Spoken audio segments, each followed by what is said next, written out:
Welcome to 10-Minute Type Advice by Personality Hacker. I'm Joel Mark Witt. And I'm Antonia Dodge. This show features questions from the Personality Hacker community that we answer in about 10 minutes. We've been using personality types in our coaching for years, and we'd love to answer your questions about personal growth through the lens of type. You can find out more about us at personalityhacker.com. Okay, now let's hear today's question. Hey guys, so my name is William and I live in Harrisburg area, Pennsylvania. I've been following your content for a while now, and thanks to you guys, I went from believing my mistype of ISFJ to my discovery of my ENTP preferences. So here's my question. I've realized that I have difficulty fully exploring my extroverted intuition function because of traumas living in my backseat functions. When I think someone I respect is disappointed in me, especially if it's because me and my NETI bliss misses a super important SI detail, I fall into a super unhealthy pattern of either mild depression or self-deprecation. This both stops me dead in my tracks and also temporarily makes me hesitant to continue optimism, having fun, and messing with my environment. While I'm not going to trouble you with the source of this trauma, I would like to know if you have any tips on just letting yourself be you without letting backseat function trauma get in the way of your happiness. Thanks you guys so much for all you do. Thanks, William, for the question. First, congratulations on finding your best fit type of ENTP. That's pretty cool that you landed on that. But man, now some stuff's coming up, right? You're like, I've got trauma in my car model, in the back seat, in my introverted sensing memory, 3-year-old. And it might sound like you've got a little bit of trauma in your extroverted feeling harmony, 10-year-old or tertiary process as well. I don't want to disappoint people. I might miss details as I'm moving really fast. I'm in idea generation and I'm talking about stuff, and I feel like I don't know what's going on with that. That might feel like trauma. How do I get through this? I don't want to disappoint people, but I want to use my strengths. And I don't think you're alone. I think a lot of ENTPs struggle with this balance. Even ENTPs that don't really have a lot of trauma in the backseat of their car still struggle with what you're talking about. And I think Antonia could definitely speak to this as an ENTP herself. The struggle's real, right, Antonia? Like, you just never know, am I doing the right thing? Are people upset with me? Have I offended somebody? Did I break some social rule that I didn't even know existed? I think those questions are valid. Yeah. Well, and I don't know this to be true, but it kind of feels like being an NTP is one of those things that everybody conceptually really likes, but doesn't like in reality. You're like Dr. House on TV, right? Yeah. It's but like, not in my life. I just want people to tell me the truth. And it's like, okay, here's the truth. And you're like, not that truth. Can I pick another truth? Right. And also, like William was talking about, there's a bunch of stuff that gets missed because we're focused on things that most people are not focused on, which can generate some, very interesting and cool skills and talents. I think ENTPs show up when, especially if they are, well-intended people, good faith actors who are trying hard and want to have good relationships. When they show up developed and becoming the best version of themselves, there's a lot of charisma there that's available. And so people like the charisma. And I think when we like people, we have an expectation that they're going to fulfill all of our expectations. They're going to be good in everything. And it's very easy to see where ENTPs fall short in day-to-day life. Well, and that's the worst thing you could hear as an ENTP, falling short in anything, right? Isn't the fear being incompetent in all the things in life? You're like, I don't want to be incompetent in anything I do. So if I can't feel full competency, I feel very uncertain of myself.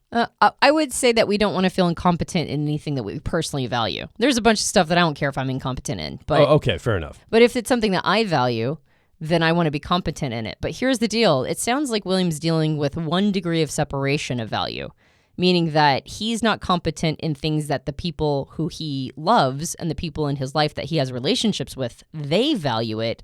And so now he's taking on the burden of guilt. He's taking on the burden that, I should be better at this. And so the nice thing about being an ENTP is that we have that release valve of, I don't care about that, so I'm going to continue to not care. But the bad thing is if we get trapped in relationships with people that we believe that our approval or our value is determined by them, now we have to be competent and capable at all the things that they want us to be capable and competent at, which are things that we may not care about. So we're not going to clock the time developing those skills or tuning our attention to them because we don't personally care, but they care and we care about them. So true. Yeah. So it's like this 1 degree of separation problem that I think William is coming to understand is not very fun. And I identify with that. I can definitely I can feel that pain. All right, so let's talk a little bit about the functions and how to use them in your favor. First, let me talk about some of the things that you're doing right and point them out. The first one is understanding you have ENTP type preferences means that you have turned the unconscious conscious.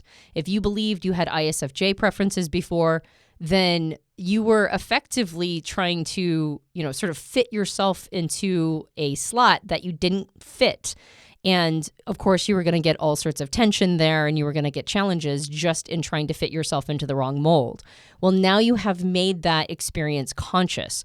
And just by being conscious of it, that's like 80% of the challenge, which is, I don't have to do this if I don't want to. I'm aware of that now, right? Now, actually leaping from one lily pad to the next, getting into the not caring, that's its own challenge.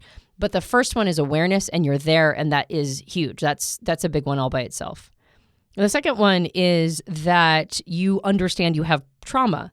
And then the nice thing about knowing you have trauma is that you can now process that trauma. So that's like separate from type. Having traumas means you have to address them. And you can use type as a tool to get into some of those things, but it's really not the best tool for healing usually. It can be a decent tool, but I would say go to those traumas directly.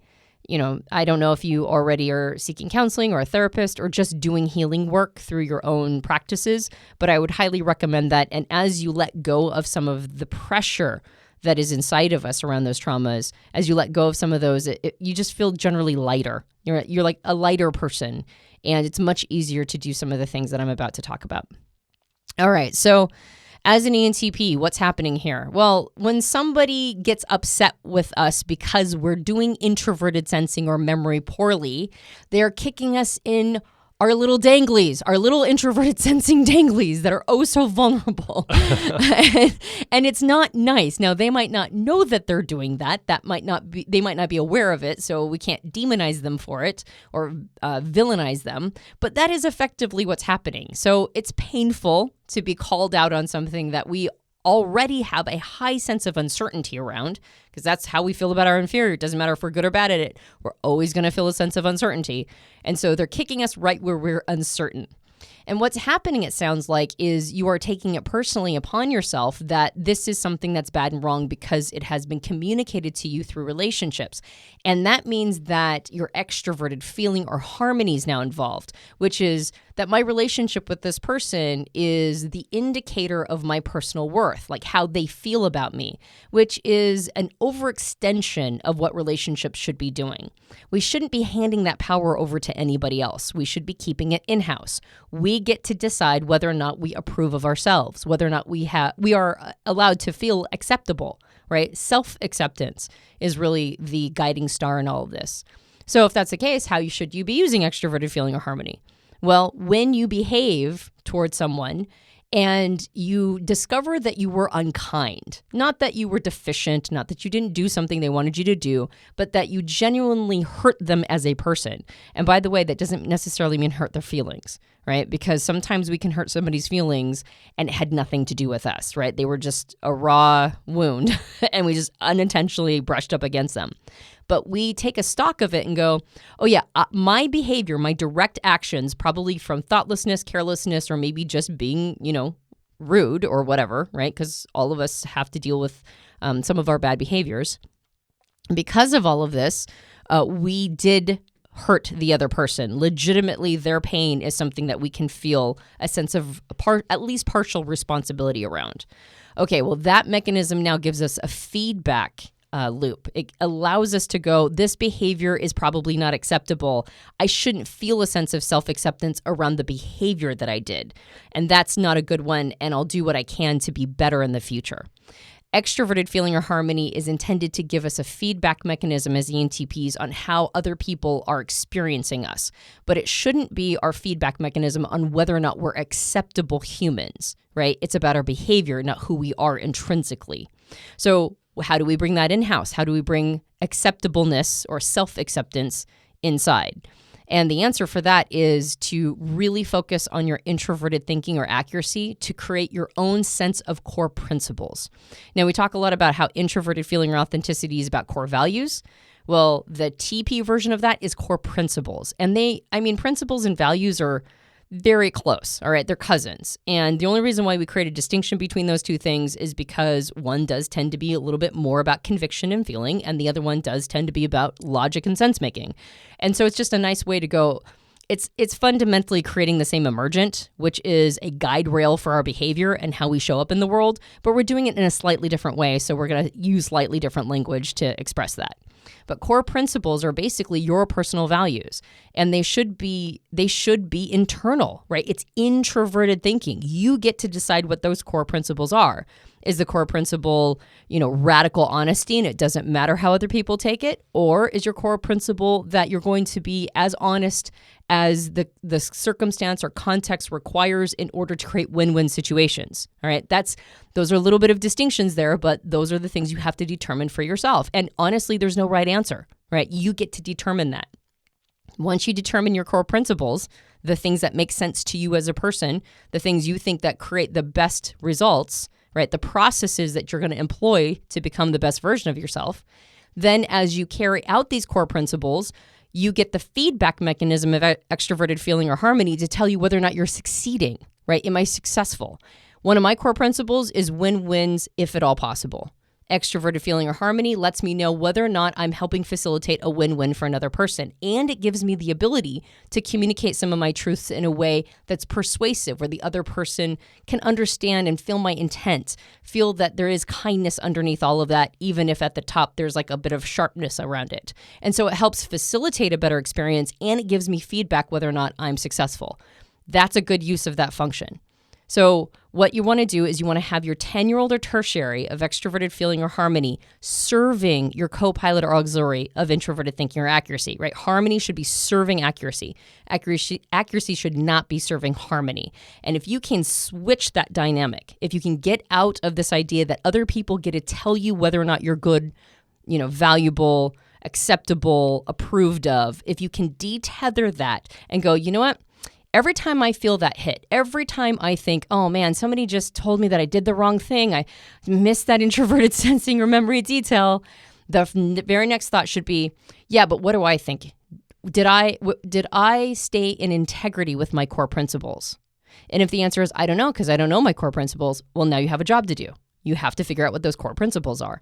So when you get disapproval from other people, you can go, well, I didn't offend my core principles, so I'm okay there. So there's nothing about who I am. It doesn't say anything about who I am and whether or not that's acceptable. But I will chalk this up to potentially not carrying it out elegantly. I didn't do it the best way I could have because that was the result they got. So maybe I'll try to show up with my behavior different next time and see if I get a better result. All right. And it's all about process. It's about test iterating, doing a better job with your processes. It's not about seeing somebody else's hurt or disapproval as the final word. It's about going, okay, I get to test iterate this. I can do better next time. I'm an ENTP. Test iterate is my sandbox. So that's my recommendation. And the more you get into your introverted thinking or accuracy, and I recommend all the basics, right? Formal logic, debate, go study cognitive biases, go study all sorts of things that really sharpen the saw of your mind, right? Really help you figure out what you think about the world, what makes sense to you, what's logical, what those core principles are. When you go down that rabbit's hole, you'll start to feel those tethers to other people's approval, disapproval mechanisms. You'll start to feel them kind of cut, right? They're cords that are attached to other people that start to melt away because you're bringing all of that inside. Thank you, William, for the question. You can ask your own question about personality types or personal growth. Visit personalityhacker.com/questions. We also have programs designed to help you with your personal growth through the lens of personality types. Again, visit personalityhacker.com and find the program that's made just for you. My name is Joel Mark Witt. And I'm Antonia Dodge. Thank you for listening to 10-Minute Type Advice by Personality Hacker. We'll talk with you on the next episode.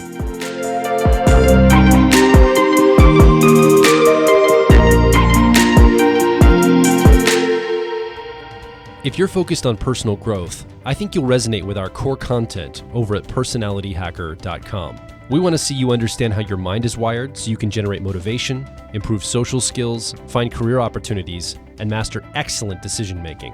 But a quick warning, we are advice and action focused in all of our articles, podcasts, and videos.